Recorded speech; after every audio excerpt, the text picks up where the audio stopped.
Kennedy Space Center, Launch Complex 39A. Again, we are waiting for an update, an Axiom-2 briefing. Axiom-2 is the second all-private mission to the International Space Station. You're looking there at the crew on the screen. Right behind the box where my picture is, that is Peggy Whitson, a former NASA astronaut. She is the commander for this mission, along with pilot John Schofner, as well as two Saudi astronauts. The Saudi Space Commission bought the remaining 2 seats on the Axiom-2 for those astronauts. And again, that happens on May 12th, that launch. It will happen from Kennedy Space Center Launch Complex 39A on a SpaceX Falcon 9 rocket. The crew will go in a Dragon capsule, and we are waiting that update on the latest with what is happening with that mission and if everything is running on time. So when that briefing happens, we will bring it to you right here.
Recording in progress.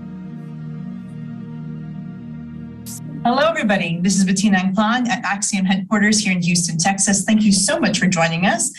Sorry for delay, but we're excited to have us all together to talk about the Axiom Space's Axiom Mission 2, also called AX2, the second all-private astronaut mission to the International Space Station during this Axiom Mission Overview press conference. The 4-person international crew commanded by legendary astronaut Peggy Whitson includes pilot John Schaffner, Ali Arkhani, and Rihanna Barnawi, both mission specialists. Today, our speakers will provide an overview of the AX2 mission and what to expect in this countdown to launch. Our speakers include Michael Soppardini, the CEO and president of Axiom Space, Peggy Whitson, AX2 commander and director of human spaceflight at Axiom Space, Michal Hashemimri, microgravity research lead for Saudi Space Commission, Angela Hart, commercial LEO development program manager at NASA, Joe Montalbano, International Space Station program manager at NASA, and Sarah Walker, director of Dragon mission management at SpaceX. In a moment, I will turn it over to our speakers for their opening remarks. Following the remarks, we'll open the line to questions from the media. If you'd like to ask a question, please raise your hand using the function on the screen. Several questions have been submitted, and we'll get through some of those. And we'll start with our first speaker, our CEO and president of Axiom Space, Michael Soppardini. Thank you, Bettina. Good afternoon, good morning. Thank you all for participating in our press conference this morning. We really are excited to announce the launch of AX2. We've set a launch date with NASA of 10:43 p.m. Eastern Time on May 8th. And the crew, of course, will launch aboard the SpaceX Dragon spacecraft to the International Space Station. The crew is quite experienced. They've been training for some time. Both Commander Peggy Whitson and John Schaffner were backups to the AX1 mission. Peggy Whitson, of course, she really needs no introduction. She is record-breaking former NASA astronaut who was the first female commander of the International Space Station, and we're very proud for her to be the first female commander of our private mission to the International Space Station. Our pilot is, as mentioned, John Schaffner. He's a businessman, aviator, a STEM advocate, amongst other things. John has been with us for some time as a backup astronaut. I think he's spent more time at Johnson Space Center now than I have. He's very experienced, and he's going to be quite the pilot for the mission. This mission for us, like probably all of our missions for the next little while, is unique in that in this case, we have contracted with the Kingdom of Saudi Arabia to fly 2 of their astronauts to the International Space Station. The first is mission specialist Ali Arkhani, who is an Air Force captain and fighter pilot. And the second mission specialist is Rihanna Barnawi, and she's a breast cancer and cancer stem researcher who will be the first Saudi woman to go to space. And she's, again, representing the Kingdom of Saudi Arabia. So we're very excited to have the crew on board with us. This mission is the culmination of quite a bit of work. Not only is it a follow-on to AX1, and with AX1, we had quite a bit of lessons learned, both with NASA and SpaceX, our partner on this mission and the last mission. And we had some 200 or so lessons learned that we followed through and made adjustments to how we plan, how we train, how we ultimately will fly the mission to take advantage of what we learned. AX1, of course, was an extremely successful flight for us. But you always learn with these flights, and we're excited about the efficiency we're going to gain from many of the things that we learned from AX1. AX2 in its own right is going to be a very full mission for the crew. In fact, in some respects, we have to remind them occasionally that, the objective is, of course, to experience the moment, given all the research they have to do. We'll have over 20 research experiments, mostly applied research, which is why we like to fly. Applied research means you're going to lead to some product or capability that will benefit humankind, and we're excited about that focus. But also, it's a heavily STEM oriented. All the crew spend quite a bit of time talking to the younger generations in schools and whatnot. So it'll be a very full mission, even more efficient than AX-1 we're looking forward to. We have a lot of experience now with both NASA and SpaceX. And as I said, we're excited to be doing this again with both our partners in this regard. This mission is the second in our series of full missions to the International Space Station. These are really steps for us in a process to get ready to build our space station. And so we are learning to work efficiently and safely with NASA on orbit so that when our first module arrives and the crew habitates in our module, that we'll be able to work efficiently with NASA and be able to work towards this seamless transition from the International Space Station to the AXIOM space station when ISS is retired. So these flights are all part of an exercise to make sure we're very good at working together when our first module shows up, and that's currently scheduled. Module 1 is scheduled to fly in 2025. Then we have a second module in 2026. Those two modules together will house up to 8 crew and have 2 docking ports, a number of berthing ports available. And then later that year, we expect to see our research and science module, which will show up and provide an exclusive area to do research and manufacturing on orbit. So all of these flights are really stepwise approaches to sort of growing the economy in low Earth orbit and taking advantage of the work that's gone on ISS for the last 20 years and the following decade or so. And with that, I'll hand it back to you, Bettina. Thank you so much, Mike.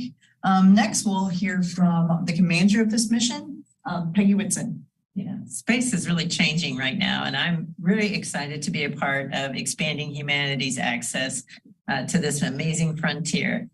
Mike already introduced my crew, but I actually feel very blessed that I have such an extremely talented crew that has not only met but surpassed the training requirements for this mission. As he mentioned, we've trained at NASA, SpaceX. We've also trained at the European Space Agency and the Japanese Space Agency. We've done centrifuge training, zero-G flights, outdoor and confined environment training for team building. So I really feel that has prepared us very well. John is going to be the pilot, as Mike mentioned, and he has decades of flight experience and amazing engineering know-how that makes him perfect for the role. He always has a story to tell to entertain everyone. So we love his storytelling.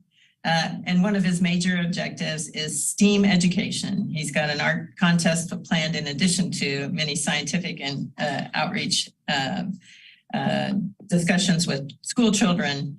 And this aligns really extremely well with Ollie and Rayana because their aim is to inspire the youth in their country. And Ollie, as a military pilot, brings a lot of operational and savvy discipline to the mission, and he's always volunteering for additional tasks, so it's great to work with him. Ray will be the first Saudi woman to fly in space, and so obviously she has an important role as a role model, but her scientific background in breast cancer and stem cell research is actually really important for a lot of the investigations that we're going to be conducting during the mission. And she has an extremely meticulous style that goes along with all that type of biomedical research. But what really is important about Rayana is that she is this warm and inviting personality that makes her like the best crew member to fly with. We have over 20 investigations, as Mike mentioned. Everything from tumor organoids, which are going to help us predict and prevent cancers with this knowledge that we can gain from doing these studies in microgravity, all the way to the technology demonstrations that we hope to build and use as part of Axiom Station in the future. One of the investigations I'm most interested in is an in-space manufacturing investigation, looking at how microgravity affects nanoparticle assembly of potential development of cartilage. And I don't know about everybody in the audience, but my niece could use a little of that extra matrix. So anyway, I'm really excited about the mission and looking forward to answering your questions and helping you understand who I'm working with for this mission. Great. Thank you so much, Peggy. Next, we'll hear from our partners at the Saudi Space Commission. Turn it over to Michelle. Thank you so much. Good morning on your side, good evening on our side. We're very excited and honored to be conducting our inaugural mission for our first human spaceflight program that is meant to be sustainable. This is a significant milestone for us in the kingdom as we launch, as everyone mentioned earlier, our first female into space, Rihanna Barnawi, and our second male, Ali Al-Garni, into space. This program was introduced by the Saudi Space Commission under the leadership of His Royal Highness Prince Mohammed bin Salman to ensure our contributions to science and to enable the human capital development within the space sector, and to ensure that the science we do and the scientists and future astronauts from Saudi Arabia have impactful science that contributes to the entire body of science globally and benefits all of humanity. This will enable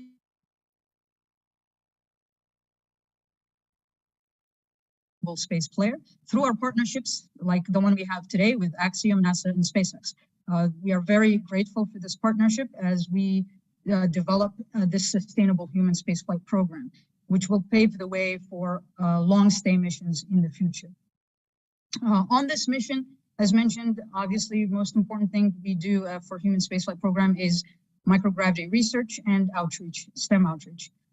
From our side, the Saudi Space Commission, we are investigating 11 groundbreaking microgravity experiments, and we are also capitalizing on this opportunity to have an outreach with 3 experiments. The 3 experiments are meant to engage over 12,000 students across 47 different locations in Saudi, the goal of which is to have them participate in this mission, as well as enlighten them and plant the seed of curiosity in every child across Saudi, hopefully becoming future astronauts and future scientists that can enable us to do missions for Mars and eventually, the moon and then eventually Mars. So we are very excited about that. We are confident in our astronauts as well as the entire crew to achieve this mission. And we're very excited because this is, as I mentioned, the inaugural mission that will be for a sustainable human spaceflight program for Saudi Arabia. Thank you so much. We're excited to fly with the Saudi Space Commission. Next, we're going to go to our NASA colleagues, starting with Angela Hart.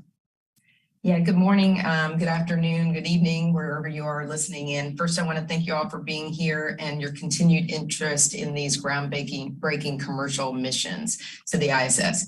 It's great to be doing this a second time around, and I'm looking forward to more missions in the future. The AX-2 mission represents the continued progress that NASA and industry is making to build a robust commercial economy in low Earth orbit. Private astronaut missions help to stimulate the demand side of the equation of the low Earth orbit economy and our overall vision for a long-term sustainable presence in LEO, with NASA astronauts working side by side with private and international astronauts. AX-2 builds upon the successes of AX-1. The more we do these kinds of missions aboard the space station, the clearer the picture becomes of how NASA and industry will work together aboard a commercial destination in the future. We recently signed an agreement with Axiom for the 3rd private astronaut mission, and we're excited to continue these type of missions in the future. As I noted, private astronaut missions are an important part of NASA's strategy for enabling this robust economy and in order to develop customer goods and services, and we really look forward to all of the activities that are ongoing coming up on AX-2. There's still lots of work ahead to execute the AX-2 mission on board station, and there's a lot to look forward to watching these private astronaut missions and these astronauts on board the ISS. With that, I'll toss it back to you, Bettina, and I look forward to your questions. Thank you, Angela. Next, we'll have Joel Montalbano. Thank you, and thank you all for joining us today. You know, it's exciting to be here on, preparing for another private astronaut mission and to build upon what we learned on the future mission. So as Michael said, launch time on May 8th, 9:43 p.m. Houston time, so 10:43 Eastern.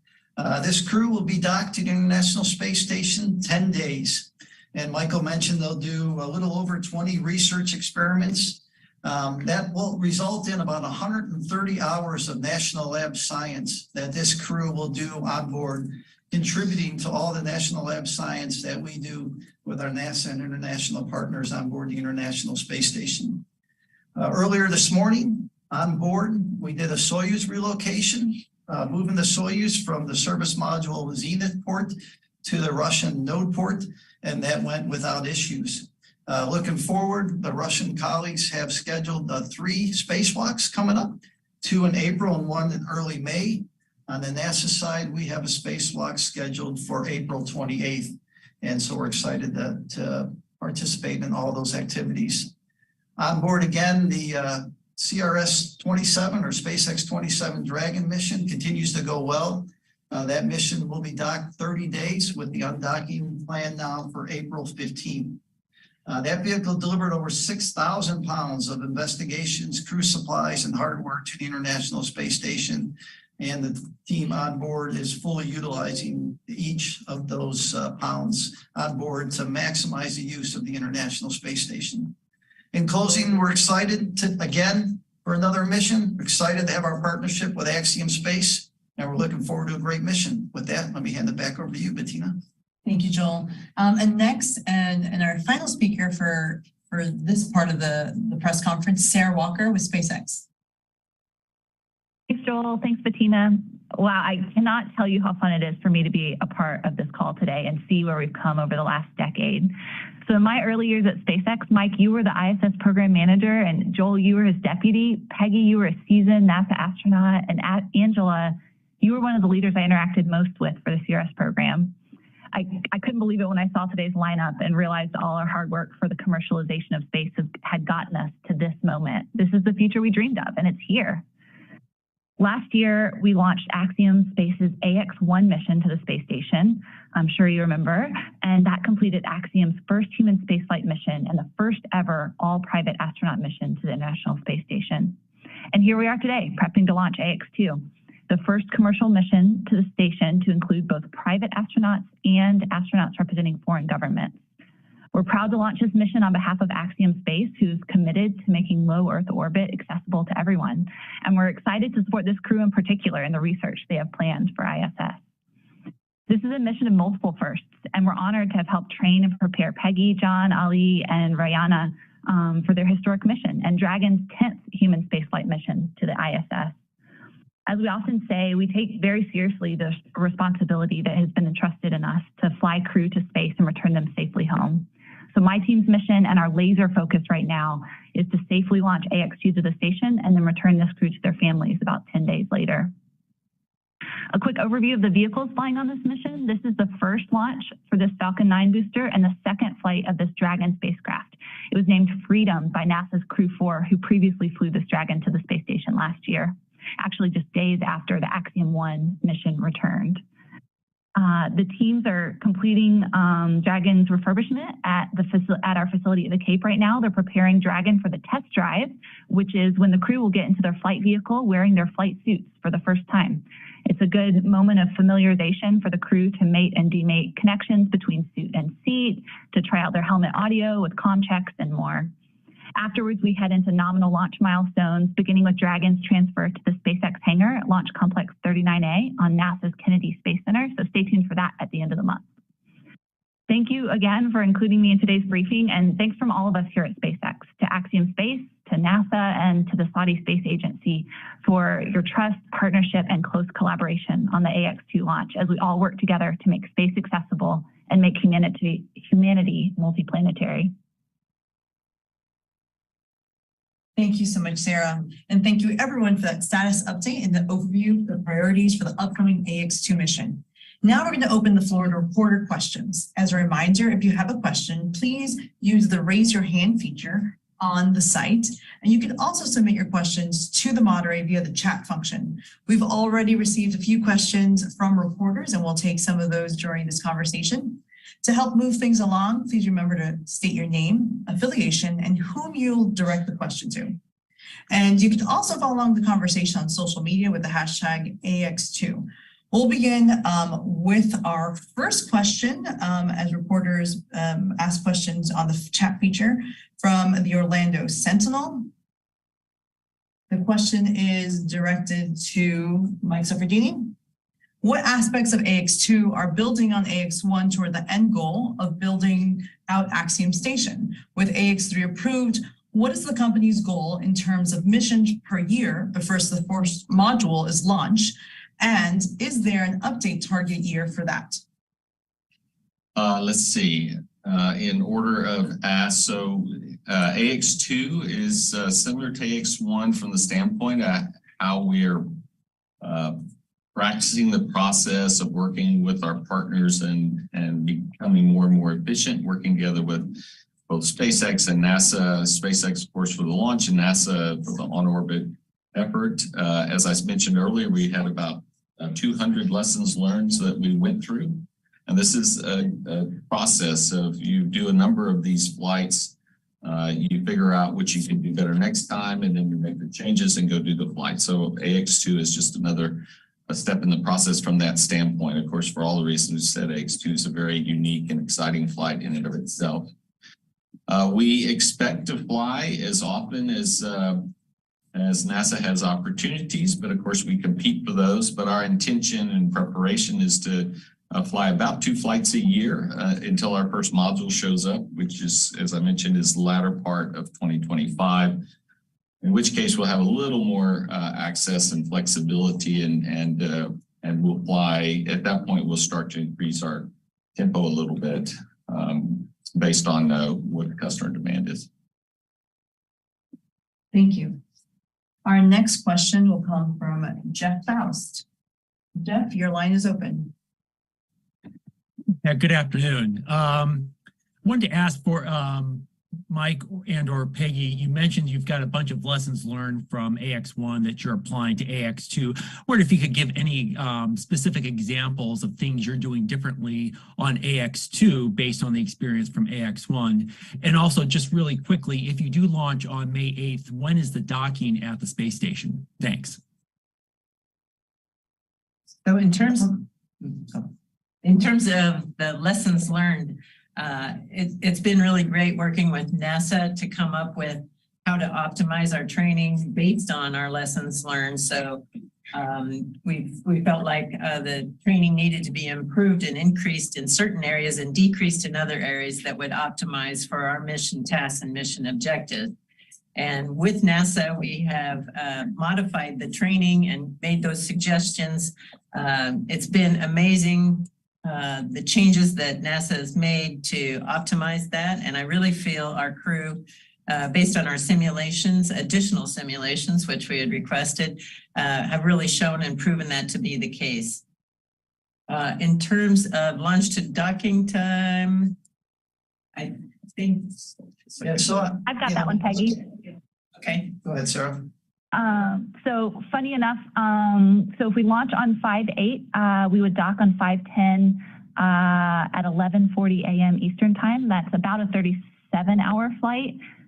Funny enough, if we launch the following opportunity, we actually arrive at the same time, just based on the trajectories and how they worked out. But yes, so 5:10 docking. Great, thank you so much. We'll take next question. We have a question from Aviation Week from Mike Carreau. Could you review the training process for each private astronaut? Yeah, all right. Just checking. So the Saudi astronauts came in last fall, and we have trained them. As I mentioned, initially we did zero-G training on a zero-G flight, and then did centrifuge training to simulate the launch and entry loads and launch escape loads that they would experience. We did a national outdoor leadership training experience, and then we also got an opportunity to do a HERA experience at the Johnson Space Center facility, where it was a confined arrangement, a very small location, and we got to work together for 5 days. So through all those experiences, we have really prepared, I think, a good team. Do you have any other specifics of the questions you'd like to have answered? Well, that question came in written, but I think that you did a great job. I know that a lot of things you have told me is how the differences of focusing this training specifically on what they need to accomplish for this mission to ensure success. Yes, yes. Great. Thank you so much. Our next question will go to Rawan Radan from Arab News. Hi, good evening. And it's Rawan Radwan from Arab News, Saudi Arabia's leading English daily newspaper. My question, I'd like to ask a question to Mashal al-Shimamri from the Saudi space station and for engineers at Axiom as well. Given the timing and the amount of time the astronauts have been trained, it's different from the typical NASA astronauts being trained these days. What can we see when they fly in May, and it's a 10-day mission, what can we see different from the astronauts that have been trained for years and staying at the space station for an increased amount of time? What difference do we see?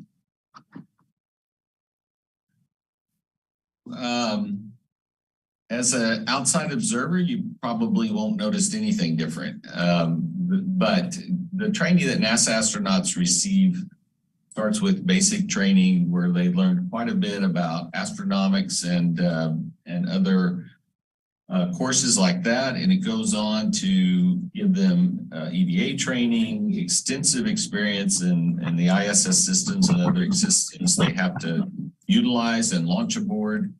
And then, of course, they have to be able to maintain those systems. And so there's various degrees of experience that they gain. As a result of that, if you just did training straight as a professional astronaut, you trained for about a year, and Joel could talk volumes about that.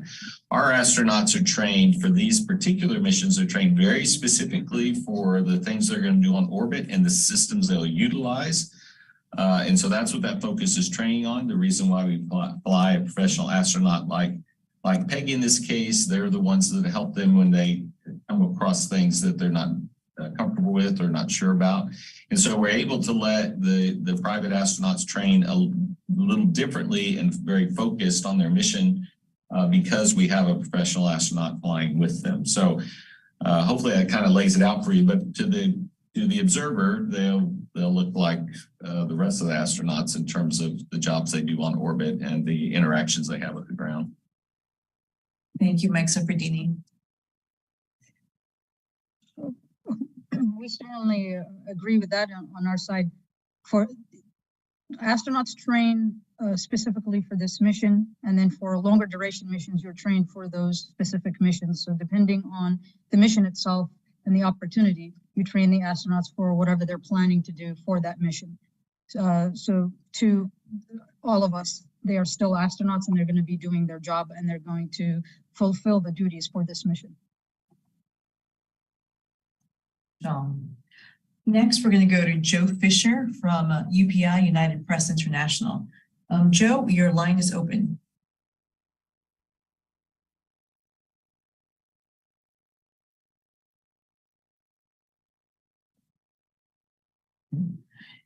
The question he submitted was for Angela. Can you elaborate on what you see a global space marketplace looking like, and how soon does this become a broad reality? That's a great question. I think we can all envision something different, right? I mean, each of us has a different view of where we think we're going from that. Mike has already mentioned a lot about the lessons learned.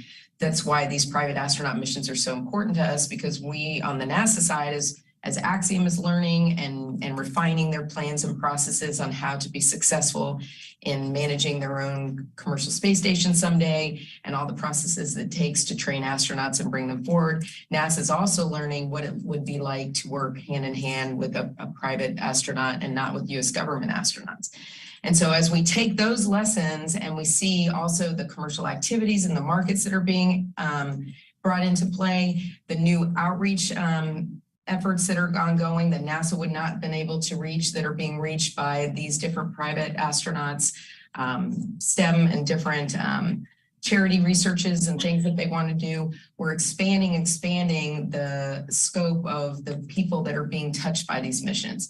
And I think you're going to start seeing that exponential as we keep doing this, right? We're learning a little bit on AX1, we'll learn more on AX2, it'll broaden even more. And as more and more people get involved, as all the different commercial entities that are trying to play in low Earth orbit start expanding that market, I think you're going to see an explosion that will equate into this marketplace. Now, the timeline of when that will actually happen is obviously, we wish we had a crystal ball, but we are working very hard to enable that in any ways that we can. Private astronaut missions are one way, and we're looking at every day other ways that we can enable and break down barriers that will allow that for the future. And so our hope is to have operating commercial space stations by 2029. So we do not have a gap between the ISS and these commercial stations. And so that is our goal. Our goal is to have a sustainable LEO economy by that time, at least in that small area. And then I think once that happens, you're going to see another explosion of opportunity as those space stations will be able to offer services and activities that would not be seen on a government platform. So 2029 is our goal for that micro economy, I would say, and then seeing that explode even beyond that in the next 10 years after that. Thank you so much, Angela. And just a reminder, if you have a question, you can use the chat. Or you can raise your hand. Please help us help you and put your name in the chat so we understand, we know who we're calling on. And the speakers in the room, please state your name before you speak so everyone knows who's speaking and answering your questions. Okay, our next question comes from Sarwat Nasir from the National. Open. Hi, thanks for taking my question. This one is for Michelle. If you could talk about what this mission means for Saudi Arabia and its space ambitions, and would this be the first of many missions for the kingdom? And what does it hope to achieve, post the ISS era when it is probably going to retire by the end of this decade? Thank you. Thank you so much, Michelle Memory over here. So as I mentioned earlier, we're excited about this mission because it's an inaugural mission for our human spaceflight program. The human spaceflight program is intended to be sustainable, meaning that we have constant flow of astronauts going to do research to help all humanity with research, as well as enabling the sector within Saudi. How do we enable the sector within Saudi? By making local entities, whether research institutions, universities, academia, students from schools, to participate in developing novel science and novel experiments that can capitalize on these missions that are coming up in the future. And because it's sustainable, yes, we do have, we desire, and our goal is to have long stay missions that will capitalize on that microgravity environment for a long duration, such as 6 months, minimum of 6 months.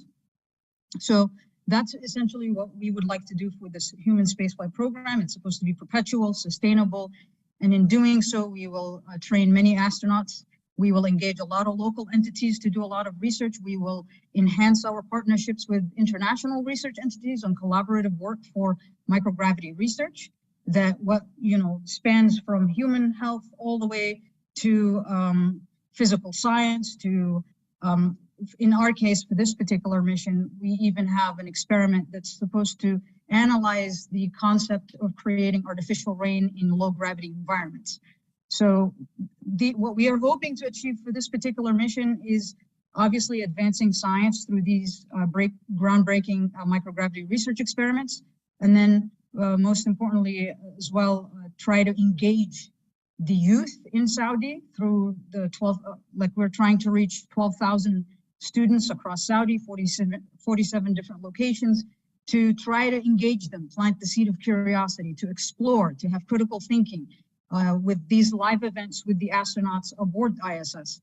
so that they do the same exact experiment on the ground while the astronaut is doing it in real time as they do the live event in space, and then they can juxtapose how their results are different. And that will create that curiosity and that desire to understand, like, whoa, how does this, why is this so different? I want to be the scientist for tomorrow. I want to be the astronaut of tomorrow. I want to be the scientist that creates a new experiment because this triggered me to create an experiment that essentially takes the concept I learned from this experiment and expands on it. So these are the things we hope to achieve and to inspire the youth, to encourage our human capital to get excited about it, to join and become astronauts in the next mission, and to obviously grow the contributions to. Thank you. Thank you. Our next question comes from the Houston Business Journal. Vishnu Nair, your line is open. Hi, everyone. Thank you so much for doing this. This is Vishnu Nair with the Houston Business Journal. And I kind of wanted to ask on that local front, can anyone speak about, how this mission can have short and long-term effects on Houston's space economy going forward, and as well as maybe give an update on, Axiom Space's operations here in Houston? Let's see. Well, we've talked a little bit about it. For us, in Houston, we have these missions really lead to ultimately a low Earth orbit economy. That's the bottom line for us, and we do that, of course, as we've talked about today. Flying these missions is a precursor to flying our own space station and helping grow the low Earth orbit economy between ourselves and the International Space Station, then ultimately transitioning what's going on orbit to our space station when ISS is ready to retire. And so as a result of that, the local economy is affected significantly because we're not only, the obvious part is jobs, but the amount of research and manufacturing that will take place over time, we suspect will start to focus itself around the Houston area as well, because there's a lot of testing and demonstration you have to do before you fly a system for producing a product, whatever that product might be. So we do see quite a bit of growth around Axiom facilities as we start to fly more and more manufacturers in particular, not so much researchers, but manufacturers in particular. We think you're gonna see a lot of growth here. Of course, the Axiom itself is located in 3 facilities. We currently reside in what was the old Axiom, the old Fry's facility, electronics store, which is an awesome place, by the way. You got to come visit if you ever can. And that's where we house our engineers and all of our engineers and all the test labs for building our space station. We also reside in another facility in the Clear Lake area on the 600 Gemini, where our spacesuit manufacturing team is busy building and testing the suits for both for use on the lunar surface for NASA, but also use in low Earth orbit. And then we have our final facility is here on Hercules. I'll call it our headquarters building. Ultimately, we'll move out to Ellington Field, where we've have about a 22-acre tract of land, and we're building today. Our high bays and manufacturing facilities are out there, and they in fact will be completed here in about a month.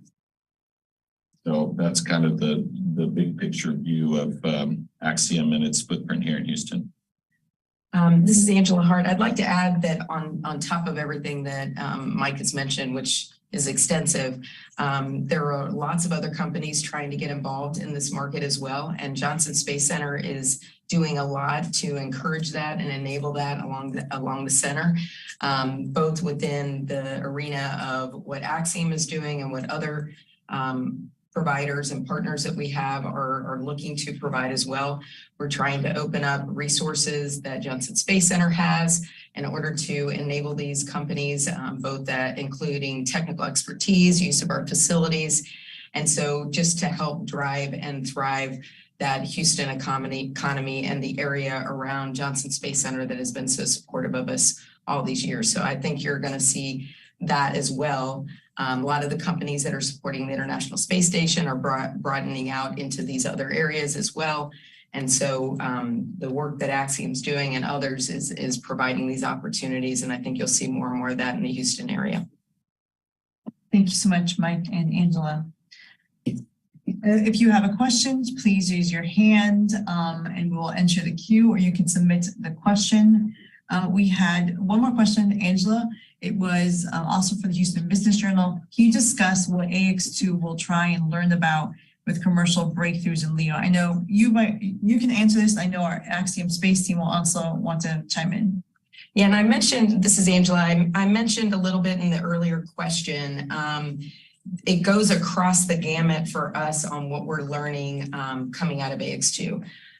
We're learning different ways to work with commercial industry. We're learning what commercial industry thinks is important, what their markets are that are important to them, how they think that they will move forward in the future, and what types of things they need from NASA to help enable them to go forward. We're also learning what it will be like, as we mentioned, to work hand in hand with potentially different missions and objectives as we move forward into different commercial destinations. And so that lessons learned process that was already mentioned a couple times is super important to all of us. We're learning different markets in terms of outreach. And so all of these, along with some of the great, and I'm going to let Mike talk about them, but the technology demonstrations, applied science that are being done, that are thinking about new ways of how you would operate a space station that are different from the way we do it on ISS. I mean, in some ways, you know, we are a government institution that has a budget. And so if it's not broke, don't fix it, right? But they can now think of new innovative ways to go do things that we may not have the opportunity to do. And as I look at the portfolio of things that they are doing and or want to do in the future, there's some really exciting things that I could see that they would like to try out on future destinations that would be really cool that I'd love to talk about, but isn't my place. Let's see, I will comment to that part of it though. The International Space Station is a fantastic spacecraft, and it was a sight to behold when it was assembled and it all went together the first time. It was design started back in the 70s, and so its engineering was based on what we knew at the time and what we knew we had to do. But perhaps more importantly, the International Space Station has taught us a lot about what we really have to do to be safe in space, and perhaps things we don't have to do to be safe in space. So as Angela said, we're benefiting from all of that. We get to start from a clean sheet of paper, and so we have done that, and it's allowed us to build what we think is a very capable spacecraft for a reasonable operating, ultimately a reasonable operating cost as well. And so it's not so much that space station is not as good as the current technology as much as it is informed. Everything we do is based on learning from the generations before us. The old adage is standing on the shoulders of giants, but it really is true. Every bit that's been learned starting back in the Mercury days has informed what we do. The fact that we do it a little bit differently or we don't do the same thing is not because it was bad. It was because it taught us what we really had to do and what we didn't really have to do. And that's different in a spacecraft that goes around in circles in orbit and a spacecraft that's a launch vehicle and a spacecraft that has to land on another body. So we're all learning from this, and we just have the advantage of when you start from scratch, you get all that information up front, so you can build a different spacecraft that hopefully is more efficient and perhaps even safer than the ones we're using today. So. Thank you so much, Mike. We're going to be wrapping up soon, so we can take two more questions. Our next question is David Curley. David, your line is open.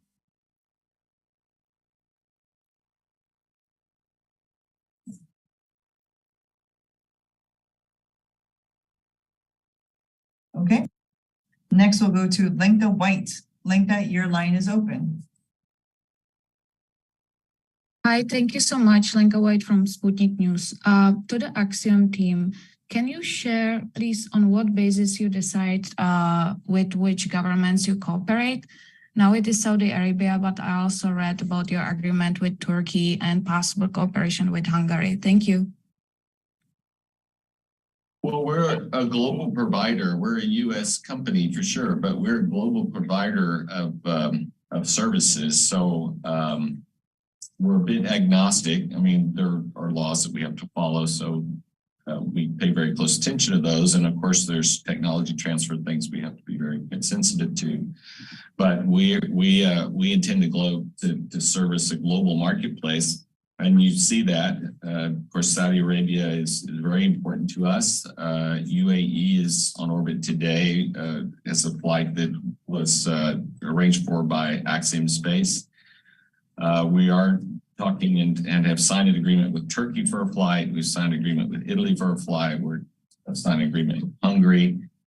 We're about to add 2 more countries to that list. So we are making progress in that realm, and we think it's very important that we have the largest community of countries that explore beyond low Earth orbit.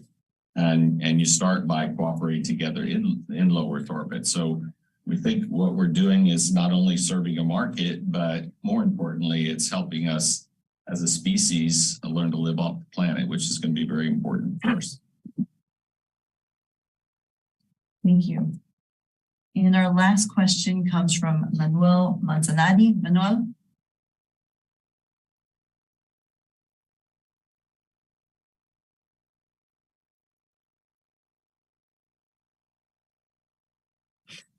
Manuel?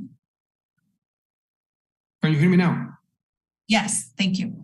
So sorry, thank you, Bettina. A question for Mr. Sufredini, and I apologize in advance if you mentioned this before. Could you give us a status of the construction of the first model of the station, and how are the time frame, how it's coming? Thank you. Yes, the systems are being designed and assembled here in Houston. And the module, of course, the shell is being built by Tazia Linea Space in Torino, Italy. The module is, the main pieces of the module are together, both for the first module and the second module. The first module is, the main sections are now being welded together, and we expect delivery early next year.